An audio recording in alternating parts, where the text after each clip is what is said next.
Hi, Ange. Hope you're well. Before we start, can we just get a wee squad update from you, please, injury-wise and whatnot ahead of tomorrow's game? Injury-wise, everyone pulled up well from the weekend. Liel Abada is also available. Ryan, probably not for tomorrow. Looking at Ryan maybe for the weekend. Just your thoughts on the game ahead. Obviously, home at first. I imagine you want to take an advantage into that second leg with the confidence, especially that you're taking with the side at the moment. Yeah, look, I guess, we just want to keep building, the momentum we've sort of gained so far. We've seen improvements in every performance, and tomorrow's another chance for that, particularly at home. We've obviously having a nice little stretch of home games where, if you can sort of build belief, not only within the team, but within our supporters, then, it gives you some real good momentum. Obviously, Kyogo Furuhashi is the man who's continuing to make the headlines. In terms of how he's dealing with Scottish football at the moment, he seemed to have, came in with real ease. In terms of the physicality, we obviously saw Hearts obviously targeted him as a man that they wanted to keep quiet. How do you feel he's going to adapt to the sort of physicality of Scottish football? And do you expect maybe that he will be, a target for teams to sort of ruffle him up a bit? No, I don't think, he got a fair bit of physical attention in Japan as well. He's played for the national team a few times. It's not like he's 21. I think it'd be a different case if he was a young sort of player and we were sort of guiding him through it. But, Kyogo's, 26. He's pretty mature. He's pretty, determined to be successful. So whatever challenge are put before him, he'll have to deal with, and I'm sure he can. I don't think there's, he's going to be hit with something that he wasn't expecting or hasn't seen before. So, so far he's coped well. I'm sure he'll get more attention one way or another because, whenever a player comes in and has an impact, then, oppositions tend to study them a bit closer. But, as I said, from the first day we brought him in, he's a good player, but he's also an intelligent footballer, and I'm sure he'll find solutions for any challenges out there. Hi, Ange. Nice to meet you. I'm just wondering, Ange, in the history, Celtic traditionally have been very strong at home, both domestically but in European competition. They have a tradition of picking off big results at home. That's not been the case so much in recent years. How much of a focus have you put on making Celtic Park a fortress again, a place to be feared for opposition teams?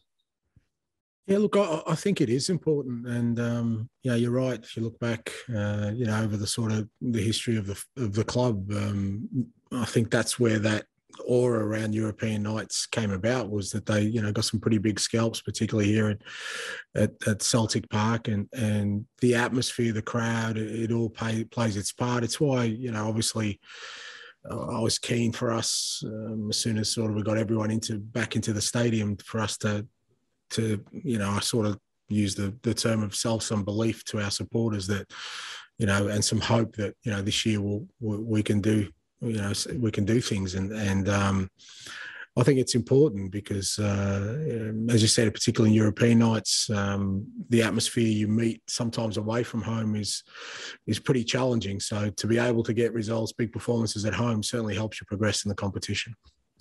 Does the change to the away goals rule change the dynamic at all?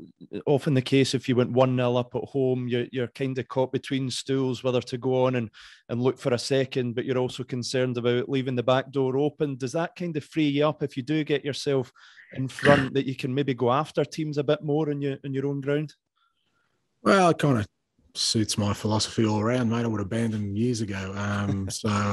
It doesn't change my approach. If anything, it kind of encourages us to just keep going for it right till the end, because, like you said, conceding a goal is not the end of the world anymore in terms of away goals. The more goals we can score at home, the more challenging it is then for the opposition. And then when you go away from home, we just go for it again, and not worry too much about what away goals may or may not mean. So it kind of feeds into the kind of football team we want to be anyway. And from our perspective, as I said, I think it's something that we can benefit from. Hi, Ange. Looking at the sort of opening 60 minutes of the game on Sunday, if you were able to replicate that tomorrow night, would you expect that you would be in a strong position come the end of the game? Yeah, look, potentially. I mean, it's one of those where you look at the game. That first 60 minutes, as you said, I thought it's probably the best we've played all year. Probably even more convincing than we were against Dundee. But, Dundee ended up 6-0 and the weekend ends up 3-2. It's just the vagaries of football. So what we need to do is make sure if we keep consistently performing in that manner, it gives you a great chance of victory every game. And that's what we've got to focus on. We've got to try and obviously do it for the full 90, 95 minutes as long as the game goes. That's still the key. But for us, it's, there's a game model there. We really want to try and keep refining and keep improving. And that game model was an evidence, as you said, for the first 60 minutes of high intensity, high tempo, being attacking, being aggressive, both with the ball, without the ball. And if we can have those sort of, parameters around every game we play, then it doesn't guarantee you're going to win, but it does guarantee that you'll, give yourself a chance of winning it and dominating a game. What kind of test do you expect AZ Alkmaar will be bringing to Celtic Park tomorrow night? Yeah, it'll be a good challenge. They're a good side, good young side, so they're going to bring plenty of energy, plenty of mobility. So it'll be a good challenge for us. They've had a recent strong history in the Dutch league and produced some very, very good footballers, and they've got some very, very good ones, young ones in their team now. So good challenge for us, but again, it's still more about us and how we play and how we perform. I keep reiterating the same thing to the players is, it's about our performance. If we keep improving our performance as we have been, even in, little bits, little areas, then again, we give ourselves a chance for success. Hi, Ange. Just sticking with Alkmaar, they've obviously only played one league game. It was a defeat at the weekend. Do you feel that it's almost the reverse of when you played Midtjylland a few weeks ago? You are now 4 weeks down the line, whereas they've only played one competitive game. And can that be an advantage to you? Yeah, I mean, it cannot be. I mean, it just depends. I mean, obviously, like I said, we're at the different end of the spectrum where we've had a lot of games, and our players have had a fair workload, so they might come into it fresh. But again, I don't buy too much into those things. The Michelin game, I thought, especially that first game. I mean, I know we lost that time. People's memories kind of dim, but up until sort of Nero Biton got sent off, we were really good for the first 20, 25 minutes, and then we kind of lost away a little bit after the red card. But and I felt that was because we were nice and fresh and up for it. And I expect AZ will be up for it tomorrow. Only played one league game, they didn't win, so I guess they're going to be disappointed by that and want to bounce back straight away. Big crowd. There won't be any place to hide out in Celtic Park, so I expect them to come up and show up for a game, and I've got a feeling it'll be a cracking game tomorrow. Yeah, we all hope it will be. Just in terms of incomings and outgoings, you spoke after the game on Sunday that you'd like to have a few more players in, obviously, to help you freshen things up and going into the rest of the season. Have you got any updates on that? And have you got a number on how many players you'd like to bring in before the transfer window slams shut in 2 weeks? In terms of number, no. It's we just need players, and I've said that consistently from the start, and I've also consistently said we're working hard. It's not an easy market to get deals done, but I can at least now confidently give a deadline because the deadline's actually coming up. So I'm pretty confident we'll have players in before the transfer deadline. Not pretty confident, I'm very confident. It's just a matter of timing and getting things done. Like I said, it's not as straightforward as it used to be, and we're very close to a few deals. I think we just need to sort of keep doing what we're doing, stay focused and disciplined, and make sure we get the right players in. And once we do, it'll help us enormously because, as I said, we're putting a big workload on a sort of core group of players at the moment. And can I just press you on one of them? It's obviously Josip Juranovic is the Croatian right back, is a player that's been linked to Celtic. How close is that? Is he one of the three that you believe you're close to signing? Did I say 3? Did I? I can't remember. I think you said a few. I think I said a few. Yeah, that's all right. Just to make sure. Yeah. Look, again, me speculating on names. He'd be one of a number of right fullbacks we would have been, linked with over the period I've sort of been here. It's obviously an area where we definitely need some cover at the moment. Anthony Ralston's doing an outstanding job, and I think there's more in him to improve, but he can't play every game. So it's definitely an area we need to strengthen, and it's an area we're definitely targeting, and I'm hoping for us to add to, but to sort of nail it down to one person, that's not how it's been working. Like I said, I think I said a couple of weeks back, we're working on multiple targets in each position because the way the market is at the moment, you're just no guarantee of getting anyone over the line. So that's probably why I've been linked with so many people. But in terms of deals done, nothing's done yet. You talked about obviously being very confident that you'll have players in before the end of the month, before the deadline. But just taking a little step back and seeing from where you've come to where you are now, the progress that the team have made and the direction they're going in, is that something that you expected to see at this stage? Is it on target with what you were expecting, the progress that the team have made? Looking at the last results. Yeah, again, it's not the way I don't know. I'm just not wired that way. I'm not a big man.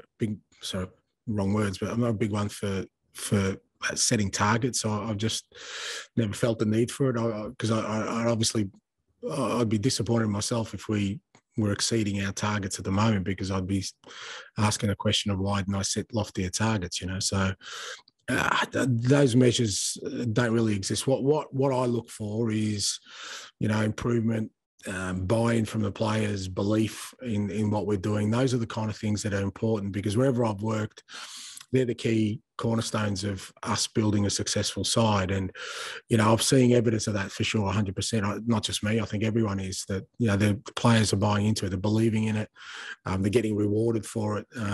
But we've still got so much to build into that in terms of to make it a strong foundation. And I've got no doubt we've got some challenges ahead of us, and how we overcome those challenges. Belief is tested in the most toughest of times, not necessarily when things are going well. So there's all those things that, I've been through this process a number of times that we need to go through, but I'm pleased with where we're at. I'm not surprised by where we're at.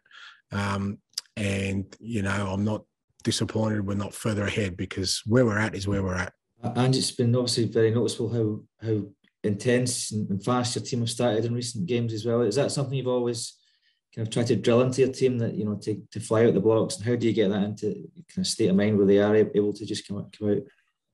Yeah, look, it's a big part of sort of, again, when I talk about cornerstones of our game, that's a big part of it. I just think, if we're going to bring 60,000 into the ground, they want to see us, going for it from the first minute. There's no point taking 10 minutes to get into a game, or after 10 minutes trying to take the foot off the pedal. I just don't think that's what football's about. We have 90 minutes, 95 minutes to do as many things as we possibly can. We don't want to waste a moment of it. And, I think with that kind of energy and that kind of intensity and commitment to something, it makes you a formidable opponent. And that's what we want to be.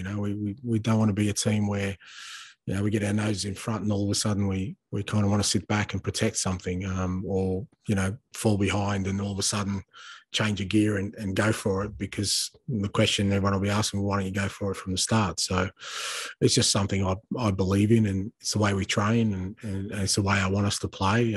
It takes its toll for sure on players. And again, that's why, we're kind of working hard to try and build a strong squad, because there's no way you can maintain that sort of intensity, tempo over a long period of time with a small group of players. On that note, then, obviously having Leila Abada back, and obviously Lee Griffiths is back on the bench as well, is that going to give you better chance of kind of trying to maintain that intensity for longer on Thursday night as well? Yeah, it'll help. I mean, Leila definitely will help, and James McCarthy got sort of 20 minutes on the weekend, and which I think will help him as well. He's had some extra training sessions. So, guys like Sorrow who played earlier, bits earlier in the year. We need players to be able to come in and you saw on Sunday, I thought the intensity, we just dropped a bit in the last sort of 20, 25 minutes. And once your intensity drops, the opposition have a chance to get back into the game, particularly if they've made substitutions as well. So, whereas in the other games, we've been really good, to be fair. Like if you look at sort of the games before that, when subs have come on, they've actually either scored or assisted, and that's what we're looking for, So, having some, like I said, Liel particularly and James, guys who can come in and also make an impact, not just maintain our standards, I think will definitely help us.